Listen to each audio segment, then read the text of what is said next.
All right, so today we are replacing both the batteries in this 2018 Jeep Wrangler JL. Now in this case we have the Sahara model right there, and we're going to go ahead and show how to replace both of the batteries. Now yesterday morning really, this Jeep was acting perfectly fine. It was starting correctly, not having any problems, and then suddenly we turned it off. We went to go start it probably 20 minutes later, and it wouldn't start. It just wouldn't do anything. So we got a jump from a friend, and unfortunately the friend actually hooked up the battery cables wrong, and it arced out, but it didn't seem to hurt anything, so that's good. So we're gonna go ahead and replace both the batteries. One thing I have noticed is whenever you go to start it now, since it now has this bad battery issue, it starts way slower. So I'll definitely point that out. I'll go and start it up here in a minute just to show you guys kind of how to diagnose it, not really without a battery tester. I'll also go into the off-road pages, and I'll have it into the accessory mode, and we'll see what the battery voltage is then. All right, so now we have the Jeep in the run position, as you can see right there. If you go over to the off-road pages and look at the battery voltage, 11.8 is way too low. It's supposed to be around like 12.3. So 11.8, way too low. That's a pretty good answer right there that our battery is bad. Or you may even have a bad connection at the battery. You definitely need to keep that in mind. Maybe your connection is just, corroded and it's not giving the proper voltage. That is always possible. However, ours looks perfectly fine. We're gonna go and start it here. I'll open the door and I'll start it just to show you guys how slowly it starts now. Oh, well, it won't do anything now. Nope. Well, there you go. And that was the first time we tried to start it today. Well, close the door here. Close it all the way. There you go. I'm gonna turn it off here. Yesterday, after we had to jump start it and stuff, I went ahead and tried it, and it was pretty slow to start. Normally it's very fast, but it was a lot slower. But now the next morning, it just won't start at all. So that's not good. So I guess we'll go and replace the battery now. So let's go and start with that. All right, so first thing we have to do is go ahead and unlock the hood. Now we have the optional bolt hood lock here. This is a aftermarket option. And by the way, if you want to see more information on this thing and a installation video, I'll go and put up a link in the top right hand of this video right now. And this is just basically a hood lock for your hood, because anybody without this could just, walk up, unlatch these, and then rob your battery or do really whatever under your hood. So this is a very handy thing. So let's go and unlock it here and open the hood. All right, so over on the left side of your engine bay is your battery. In this case, we have the 3.6 liter engine, in case you're wondering. And here's your battery terminals. So you want to make sure that these are not corroded. Ours are in great shape. This battery isn't leaking at all, so they are not corroded in the slightest. In case you're wondering what this stuff is, this is the Amp Research power steps right there. Those things have been working great, by the way. But that's what all this stuff is. We just have it zip tied there. It doesn't look pretty, but it definitely does work. So here is a diagram. I'm going to go and show you guys here. You can pause the video to look at this if you would like. But this is from JLWranglerForms.com, I believe it is. I'll leave a link to this in the description below. But there you go. So basically we're going to disconnect this battery here, and then we're going to get our battery tester and go ahead and test just this battery. And then we're going to disconnect, I believe it's this terminal and one of the terminals over here, to just test the battery below. All right, so next we are going to unhook the battery terminals. I already did that, but what you do is you get your 10mm here and you loosen up that bolt, or nut rather, right there. And then you go over to this side and you loosen up that nut right there. And then that takes tension off of the battery terminals, and you just pull them off. It's pretty simple. Again, as you can see, there is no corrosion on ours, so that is not our issue here. Obviously, now from here, what you're going to want to do is cover up these terminals somehow, because keep in mind, there is still power here on these terminals from the battery down below, the accessory battery. So what we are doing is we have a bunch of old socks here that we are just laying around using as like rags and stuff, and we're gonna flip them over the ends of here to, you know, make sure they don't arc out on something. You can really do this with anything, but in this case we're just using a bunch of old socks, so that'll work perfectly fine. All right, so we are now going to test the battery. As you can see, it is hooked up right there. Let's go in and try it out.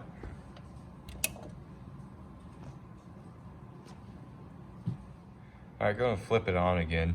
I'm going to show you guys here. Typically, what it would do is it would kind of stay up here and then it would go down, but this one's just immediately going down. That is a very bad battery, so that is way down there. Yeah, so this battery is absolutely no good. All right, so let's go ahead and remove this battery right here. And by the way, I'll show you the information on this in case you are wondering. This is the original battery. You can pause the video and look at any of this if you want to.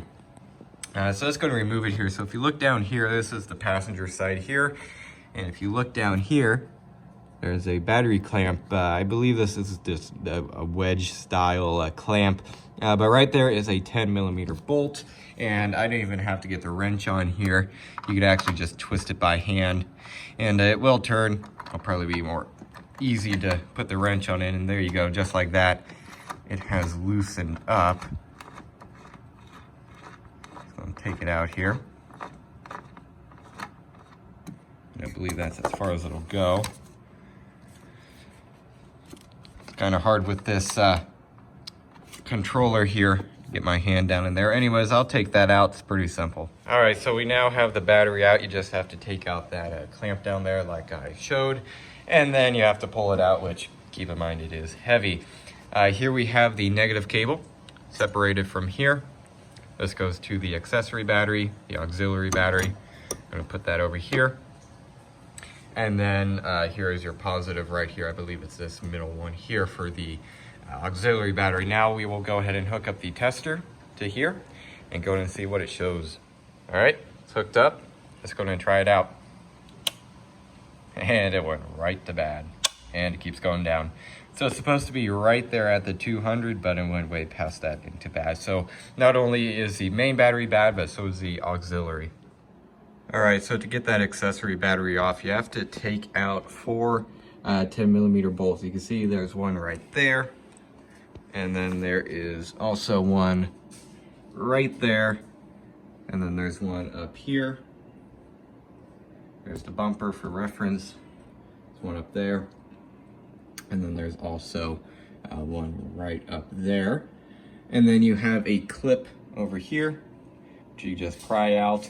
And then this thing should come loose. Ours was really stuck on there. But as you can see, we've got it loose now for the most part. All right, we now have the fender mostly off. For these clips right here, by the way, you're gonna want replacement ones of these. I'll have a link to these in the description below.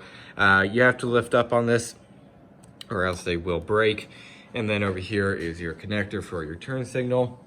There will be this red little tab right there you have to pull out. Doesn't take much force. And then you should be able to just unclip it here, which I'll do in a second. To unclip that connector, it will go in like that. You just have to depress this clip right there. And then you should be able to pull it right on out. All right, now with the fender off, we're gonna go ahead and go over here. And here is your auxiliary battery. It's in this little casing here. So you have 1 bolt, 2 bolts, and then the third one is right there. And you're gonna want to take those out, and don't let this thing just drop, because the battery is gonna be resting in here. So you're gonna want to have it in your hand and slowly bring it down, and then you're gonna want to disconnect the terminals, which that's gonna be a bit of a pain as I'm expecting. So let's go and get those loose. All right, so we took those 3 10mm bolts out, and here is the very small auxiliary battery. As you can see right there, it looks like those are 10mm nuts right there. So let's go and get that off. All right, so we went ahead and got this smaller auxiliary battery out, which was relatively simple. There was actually a decent amount of room in there. I just got the the ratchet and a 10 mil, and I got those terminals off. Anyways, here is the battery. Again, this is OEM. These are the original batteries that came with the car, and there is all the information in case you're wondering. So we're going to go ahead and replace these. I believe we're going to replace a smaller one with a Super Start or an Ever Start Platinum or Premium, whatever. And then this one we're going to replace with an Interstate battery, which is pretty high end. So anyways, there it is. All right, so here are the new batteries. We actually went with a Die-Hard for the accessory battery here. You see it is a AUX 14-1 or AUX 14-1 Die-Hard Platinum here. 200 cold cranking amps, which is what it's supposed to be. And then we also have the Interstate batteries, MTX-94R/H7 for the main battery here. Interstate batteries, we've always had good luck with them, so that's what we are using in this. And also keep in mind that this is this JL Wrangler here. We have the upgraded tow package, which apparently takes a bigger battery, so this is the bigger battery. Now, from what I could tell, you can actually put a bigger battery in a Wrangler that doesn't have the tow package, but there will be a spacer here that you would have to take out from what I can tell. So there's that. So let's go and put these in. All right, so here we have the battery up in here. As you can tell, positive and negative are connected right there. We're gonna go ahead and get this lined up, put in the 3 bolts. All right, so we have the new battery up in there. As you can tell, just got those bolts pretty snug. And then you have to, from here, we're gonna go in and put the fender on.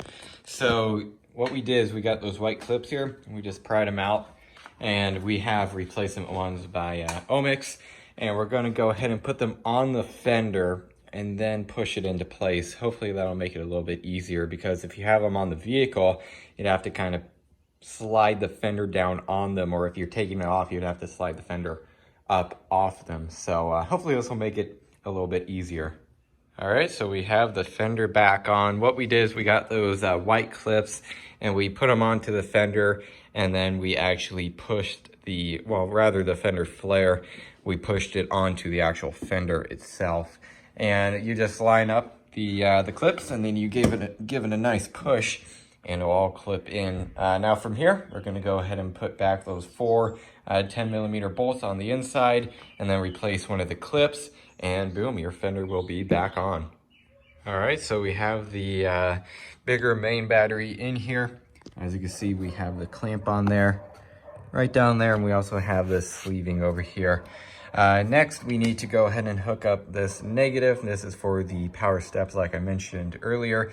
We're gonna hook this back up to the negative right there. And then we need to go ahead and put the negative on the negative and the positive on the positive, and then we will be done. All right, so here's the big battery all in there. Went ahead and tightened up the terminals, put a little bit of dielectric grease on there to prevent corrosion. And then we hooked up the negative wire here for the power steps. Now what I'm gonna do is I'm gonna turn on the key and go back into the off-road pages, and I'll show you guys what the voltage is right now.